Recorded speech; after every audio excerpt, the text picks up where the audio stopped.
Have you ever woken up in a dumpster at an unfamiliar place after drinking way too hard, only to discover someone shat in your knickers and finding the car keys up your ass while trying to figure out what the hell happened?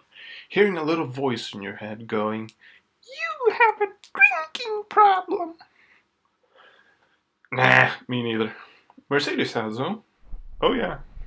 Let me see if I can explain what went wrong with this bender.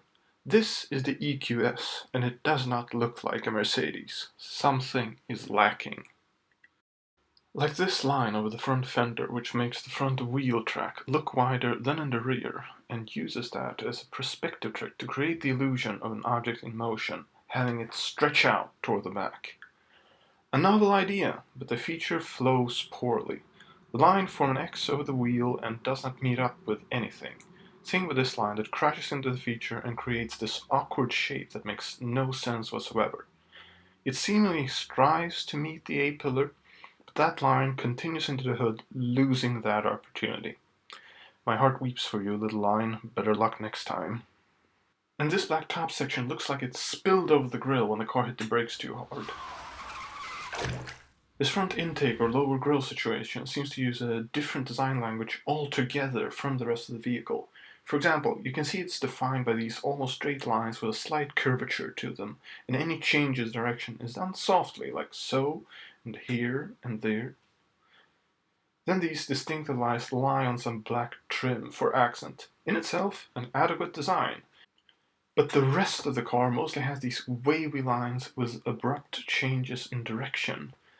These contrasting styles could have been done for a reason, but as said reason is not clear, it fails.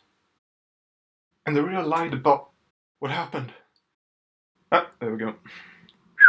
Thought it was all over there for a second. Where was I? Oh yeah. Our little rear light bar friend looks to me like stretched chewing gum. It does not look like it propels the car forward. It does not accentuate the design or look like it finishes it off. Just chewing gum smeared across the ass. And, well, actually, never mind. There's no real glaring problem with this ass. In my opinion, it can be summed up in one word. Meh, nothing intriguing and nothing to catch my attention. Tomorrow I will likely neither remember it nor think about it. As for the interior, it is somewhat difficult to talk about design when most of what you see is one giant screen. But that sure as hell isn't going to stop me. Though honestly speaking, I'm somewhat undecided. On one hand, it allows the front passenger to take part in the infotainment by giving them a bit of screen. And the all-encompassing screen is certainly a cleaner look than simply sprinkling a hefty helping of different screens all over the interior. And over. So, on the other hand, the issue with the screen is similar to one of the many issues that is the Beamer grille. That is, if you introduce such a large element smack down in the middle of a design, it forces the designer to work around it and gives them less space to accomplish their task.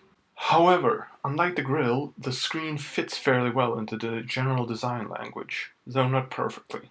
Then there are the less occupied areas.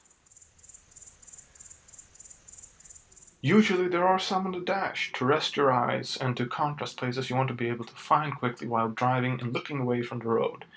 Here everything is a focal point and there is nothing to lead your eye like a protruding button or framed area for the gauges. This much stimulation is likely to make you more tired faster. Then there are these reflective metal vents that have been made strangely distinctive by having the center console flow to them like this, then contrasted with a dark screen and being placed at the horizontal extremes of it. But why? They do look cool, but you would think that climate vents are among the last thing you need to look at, if at all. Standing out a bit is fine, but this is going to the point of de-emphasizing the rest of the design.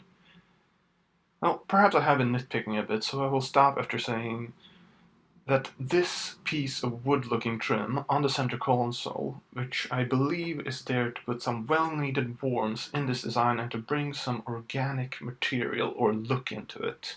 Thing is, there is nothing tying it to the rest of the design. Makes you think they originally finished it off with that scratchy reflective plastic. Then remembered that people don't like that and just stuck on this piece that they had lying around. It is such a confident looking feature, you can clearly tell the direction it is going with these inlay lines. But then you see it kind of disappears under a screen, not connecting to anything. Don't get me wrong, it is interesting, and I'm glad they tried it. It's just that doing it like a random inlay makes a design feature interruptive. I was thinking how one might go about fixing this when it occurred to me to search for the concept car. Then it all started to make sense. The concept is what was before the bender. Smooth, refined, intelligent. But at some point it hit the sauce. Hard. None of the complaints I had exist here. There's even some new clever things, like the illusion of a grille, that they created by making it the same color as the interior accent light, having the color represent kind of a view into the vehicle. Also, in classical art, going from dark to light represents depth, or that the brighter area is further away. Here's a quick and clear classical example, where the area closer to us is darker and the further away it is, the brighter it gets.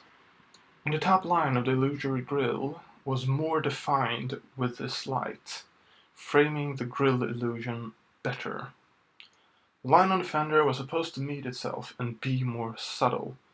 The lower line of the grille does kind of meet the pillar, it flows better at least.